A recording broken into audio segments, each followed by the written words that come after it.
As you guys can see from the title, today I am here to share with you guys my February shop my stash of my eyeshadow palettes.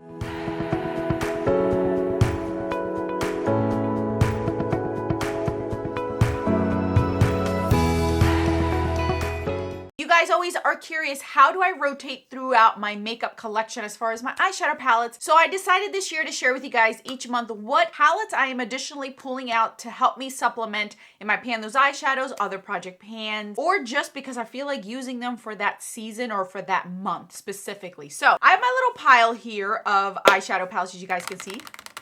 So I'm going to share with you guys exactly what palettes I used in no particular order. This is not a ranking video. This is just for me to share with you guys the palettes that I'm pulling out, and it also keeps me accountable to make sure that I am using most of my eyeshadow palettes, and to double check at the end of the year that if there are palettes that I haven't used, maybe I should reconsider getting rid of them if I'm not going to reach for them. So anyway, if you're interested to see what palettes I used this month, stay tuned.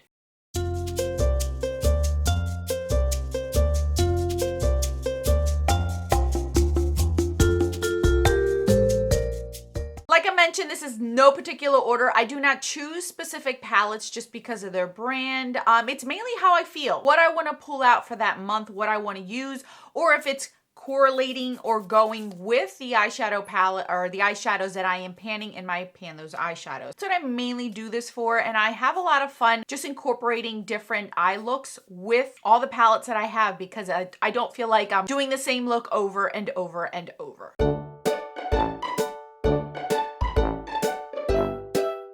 Okay, so let's start out with the first one. Now, I'm going to bring these two together because I used these two together. These are the Natasha Denona Mini Love and Mini Crush. I like these on their own. I personally, see, these are hard because I like both for two different reasons. This one gives me like that red at the end over here that is so beautiful. And then the matte, but this one has like that deep burgundy plummy shade in here that's so beautiful. But I did actually incorporate both of these together in look. So I actually ended up using, I think I ended up using like this purple one. I ended up using this one as the crease, this shifty shade in here, inner corner here. Use these two as my transition shades. Add a little bit of this plum. The only colors I really didn't use was like these two on the ends. But other than that, I came out with a beautiful look using these. These are beautiful. I tend to kind of pair these two together just because I'm not somebody who loves to wear pinks often. So if I have colors like these two to ground me, I can get better usage out of them. That's what I learned. This is why you don't see a lot of pink color stories in my collection, because I just don't care for them.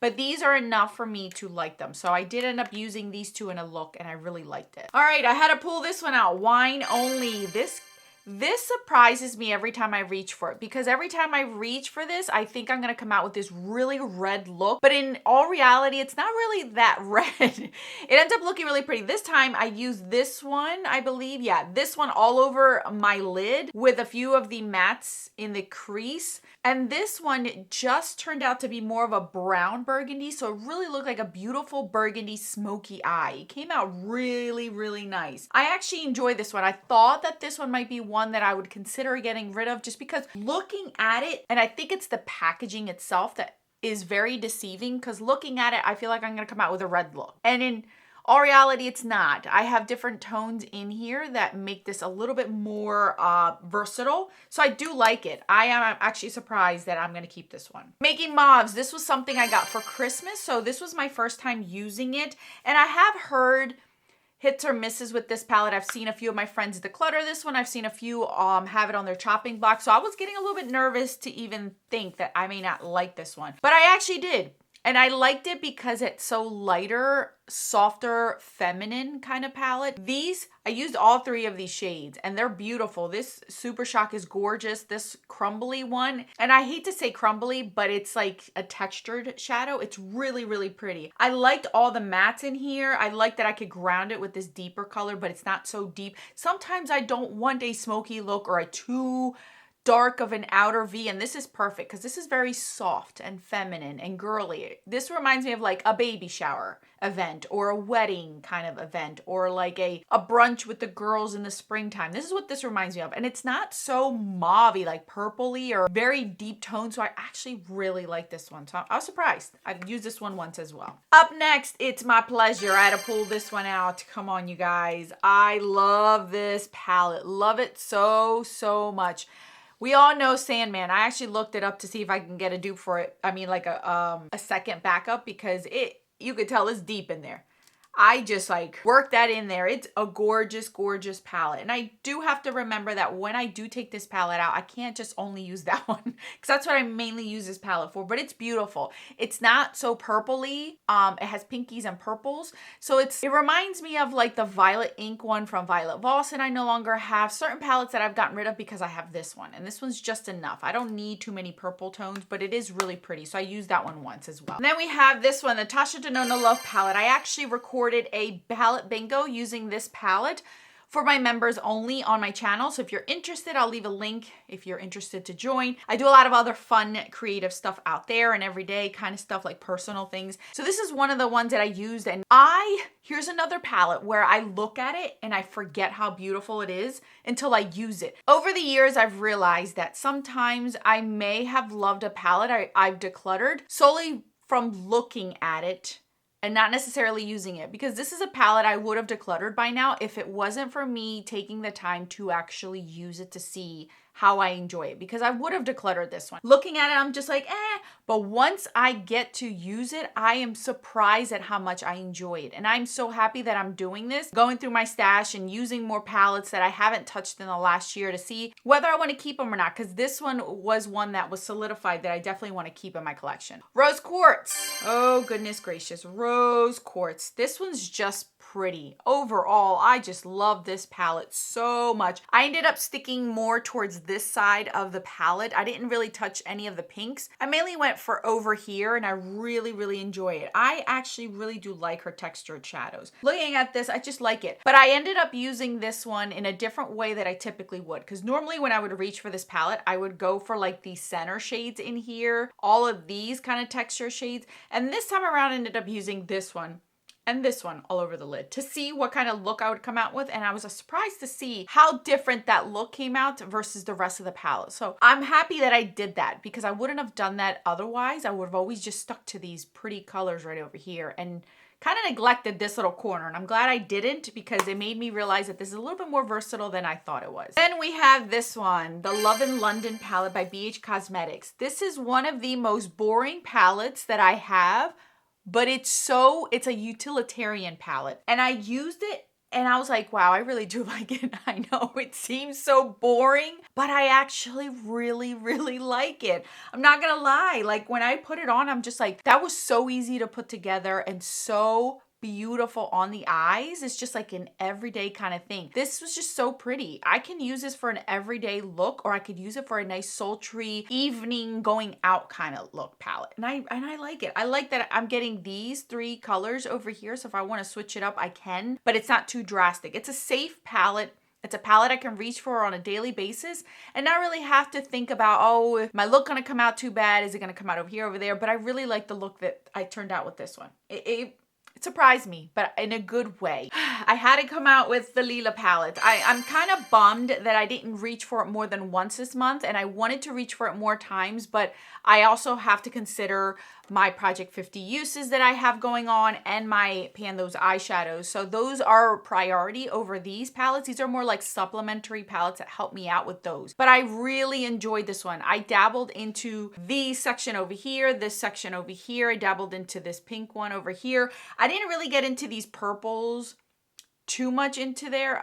Again, I didn't, because the other palettes that I pulled out kind of gave me that thirst, like it quenched my thirst for that, so I really didn't reach for those here, but it's pretty. I will say that having the new Natasha Denona formulas, having the new Natasha Denona palettes, even the little mini 5-pan palettes, I can see how people would want to declutter these kind of palettes from her older kind, her sunset one, or the sunrise, I can't remember which one it was, sunset, sunrise, you know, the one with the orangey shades in here, maybe her larger pan palettes, because yes, these shimmers do not impact as much as the ones that she has now, but that shouldn't discredit the formula. This still looked beautiful and elegant on my eyes, and if I wanted that shimmery glittery, I can supplement it with one of her other palettes or some singles that I have that are glitter toppers.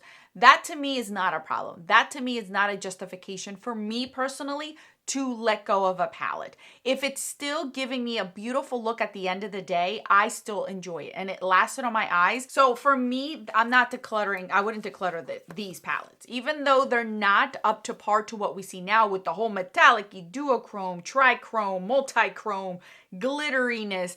And don't get me wrong, some of those categories I love and enjoy, but it's not an everyday thing for me either. And if I want it to be an everyday thing, I have other shades that can help that. Because when you have a glitter topper, they're so sheer, they can go with anything. They're not just stuck to one color, one undertone, one brand, that kind of stuff. So I still liked it, but I understand why some feel like these are not as good, but you shouldn't discredit it because I still felt like I came out with a beautiful, elegant look with that. So here we are again. So I finally went ahead and gave this another shot. This is the, what is this? The La Ciegana? I don't know what she called this, whatever. Okay, here is my final thoughts on this one. Now I understand why it is that I just don't reach for this one as often as I should or could use this palette. The main reason why I stayed away from this palette, besides my personal issues with it, I'm gonna take that off the table, and why. These mattes, if you look at them, they really don't go with these blues. Like they do, in my brain, they're not together, like they're not cohesive. I felt like she just threw a bunch of blue, another bluish, grayish, a gold with a little bit of blue, and then this dark blue. The only color that really goes with all these color stories is this purple one. To me, in my brain, this one, I'm not going to pair it with this. I'm not going to pair it with that. I'm not going to pair it with this. Same thing with this blue one. I'm not going to grab this blue one and pair it with this or pair it with that or pair it with this red. It just doesn't go. And I think that's a reason why this palette is causing me issues. If I were to do a look with these mattes, fine. The mattes were fine. There's nothing to scream about with the mattes. They're not as good as Viseart, but they're not as bad as, like, say, the drugstore. They last on my eyes enough for like a work day, but that's enough. And that's fine for me.